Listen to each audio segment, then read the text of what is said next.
একদিকে আফ্রিকার অন্যতম শক্তিশালী মুসলিম দেশ মরক্কো, অন্যদিকে ইউরোপের ফুটবল পরাশক্তি ফ্রান্স। বিশ্বকাপ 2026-এর কোয়ার্টার ফাইনালে মুখোমুখি হতে চলেছে এই দুই দল। আগামী 9 জুলাই অনুষ্ঠিত হতে যাওয়া এই হাই ভোল্টেজ ম্যাচে কে এগিয়ে থাকবে? এই বিশ্বকাপে কোন দল কয়টি ম্যাচ খেলেছে, কয়টি জিতেছে, কয়টি ড্র করেছে, কত গোল করেছে, কোন খেলোয়াড় সবচেয়ে বেশি গোল করেছে, কারা ম্যাচ সেরা হয়েছেন, কোন দলের আক্রমণ, মিডফিল্ড, ডিফেন্স এবং গোলকিপিং বেশি শক্তিশালী, সবকিছু খুঁটিনাটি বিশ্লেষণ থাকবে আজকের এই ভিডিওতে। আর সবশেষে জানবো আমার বিশ্লেষণে কোন দল সেমিফাইনালে যাওয়ার সবচেয়ে বেশি সম্ভাবনা আছে। তাই ভিডিওটি শেষ পর্যন্ত অবশ্যই দেখবেন। তাই ভিডিওটি এখনই একটা লাইক করে দিন। চলুন প্রথমে নজর দেওয়া যাক ইউরোপের ফুটবল পরাশক্তি ফ্রান্সের দিকে। এবারে বিশ্বকাপের শুরু থেকেই যেন আগুন ঝরাচ্ছে দ্বিতীয় দেশের দল। গ্রুপ পর্বে প্রথম ম্যাচে শক্তিশালী সেনেগালকে হারিয়ে দুর্দান্ত সূচনা করেছে ফ্রান্স। এরপর ইরাকের বিপক্ষে দাপুটে জয়, আর শেষ ম্যাচে নরওয়ের মতো কঠিন প্রতিপক্ষকে হারিয়ে শতভাগ জয়ের রেকর্ড নিয়ে গ্রুপ চ্যাম্পিয়ন হিসেবে নকআউট পর্বে ওঠে তারা। গ্রুপ পর্বে 3 ম্যাচে 10 গোল করে পুরো বিশ্বকে বুঝিয়ে দেয় এই ফ্রান্স শিরোপার অন্যতম বড় দাবিদার। এরপর রাউন্ড অফ 32-এ আসে সুইডেন। অনেকেই ভেবেছিলেন ম্যাচটি কঠিন হবে, কিন্তু মাঠে নেমে ফ্রান্স দেখিয়ে দেয় কেন তারা বিশ্বসেরা দলগুলোর মধ্যে একটি। দুর্দান্ত আক্রমণাত্মক ফুটবল খেলে 3-0 গোলের বড় জয় তুলে নিয়ে সহজেই শেষ 16 নিশ্চিত করে তারা। কিন্তু আসল পরীক্ষা আসে রাউন্ড অফ 16-তে। প্রতিপক্ষ ছিল লড়াকু প্যারাগুয়ে। শুরু থেকে প্যারাগুয়ে শক্ত ডিফেন্স দিয়ে ফ্রান্সকে আটকে রাখে। ম্যাচের বেশিরভাগ সময় গোলের দেখা পায়নি ফরাসিরা।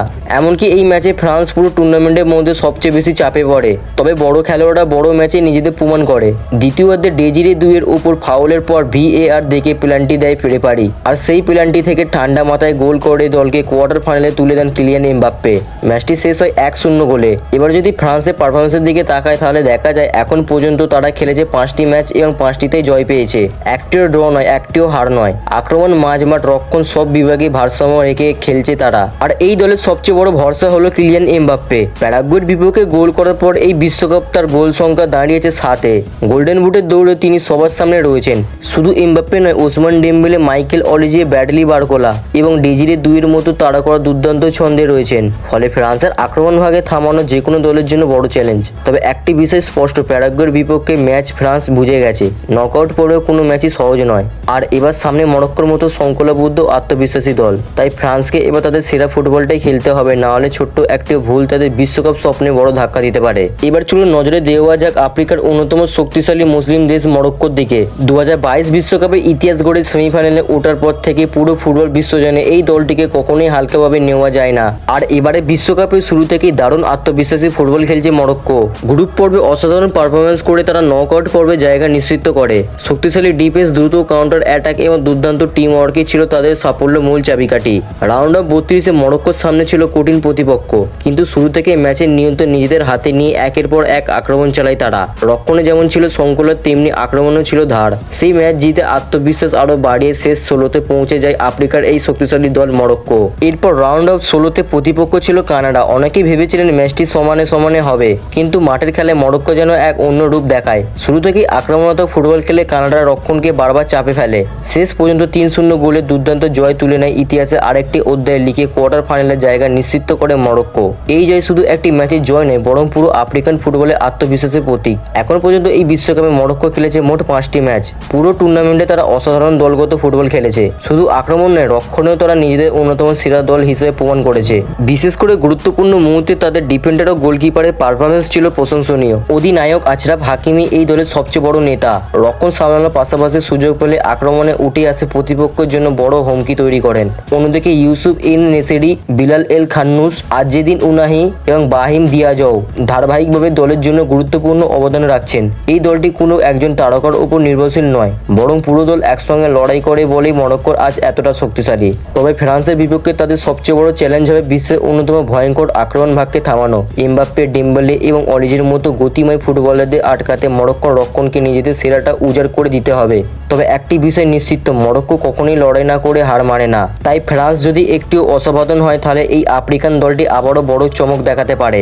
এবার আপনাদের কাছে একটি প্রশ্ন, আপনাদের মধ্যে মরক্কো কি আবারও ইতিহাস গড়ে ফ্রান্সকে হারিয়ে সেমিফাইনালে উঠতে পারবে, নাকি এমবাপ্পের ফ্রান্স জয়ের হাসি হাসবে? আর ম্যাচে মরক্কোর হয়ে সবচেয়ে গুরুত্বপূর্ণ ভূমিকা কে রাখবেন বলে মনে হয় আপনার? মতামতটি এখনই কমেন্টে লিখে জানান। এবার আসা যাক দুই দলের সবচেয়ে গুরুত্বপূর্ণ বিভাগ এবং আক্রমণ ভাগে। কারণ বড় ম্যাচে অনেক সময় একটি মাত্র সুযোগই ম্যাচের ভাগ্য বদলে দেয়, আর এই বিভাগে দুই দলের খেলার ধরন একেবারেই আলাদা। প্রথমে যদি ফ্রান্সের দিকে তাকায় তাহলে দেখা যায় তাদের আক্রমণ ভাগ বিশ্বের অন্যতম ভয়ঙ্কর। কিলিয়ান এমবাপ্পের গতি, ড্রিবলিং এর ফিনিশিং যে কোনো ডিফেন্সের জন্য বড় দুঃসম্পন্ন। তার সঙ্গে আছেন ওসমান ডেম্বেলে, মাইকেল অলিজে, ব্যাটারি বারোকোলা এবং ডিজিরে দুইয়ের মতো গতিময় ও সৃজনশীল ফুটবলার। এই খেলোয়াড়রা শুধু গোলই করে না, একে অপরের জন্য সুযোগও তৈরি করেন, ফলে ফ্রান্সের আক্রমণ যে কোনো মুহূর্তে ম্যাচের চিত্র বদলে দিতে পারে। অন্যদিকে মরক্কোর আক্রমণ ভাগ ফ্রান্সের মতো তারকাখচিত না হলেও তাদের সবচেয়ে বড় শক্তি হলো দলগত সমন্বয়। Youssef En Nesyri, Brahim Diaz, Bilal El Khannouss এবং আজেদিন উনাহির মতো দ্রুত কাউন্টার অ্যাটাক তৈরি করতে পারেন। প্রতিপক্ষের ছোট্ট একটি ভুলকে তারা বড় সুযোগ পরিণত করতে পারেন।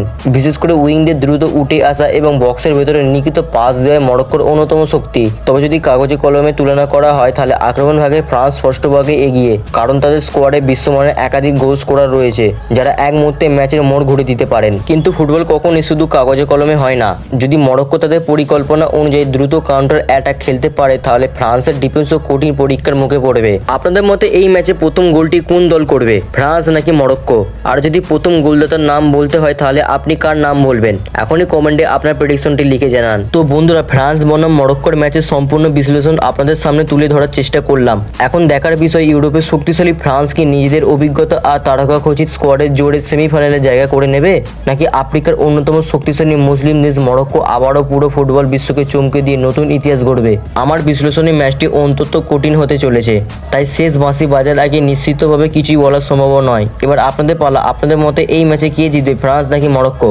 সম্ভাব্য স্কোর লাইন কি হতে পারে আর ম্যাচের সেরা খেলোয়াড় কে হবেন বলে আপনার মনে হয়? আপনার প্রেডিকশনটি এখনই কমেন্ট বক্সে লিখে জানান, আমি আপনাদের মন্তব্য অবশ্যই পড়ব। ভিডিওটি যদি ভালো লেগে থাকে তাহলে এখনই একটি লাইক করবেন, বন্ধুদের সঙ্গে শেয়ার করবেন এবং ফুটবলে এমনই নির্ভুল বিশ্লেষণ, বিশ্বকাপের প্রতিটি আপডেট ও এক্সক্লুসিভ তথ্য সবার আগে পেতে অবশ্যই আমাদের এপি বং ফ্যাক্ট চ্যানেলটি সাবস্ক্রাইব করে পাশে থাকা বেল আইকনটি অন করে রাখবেন।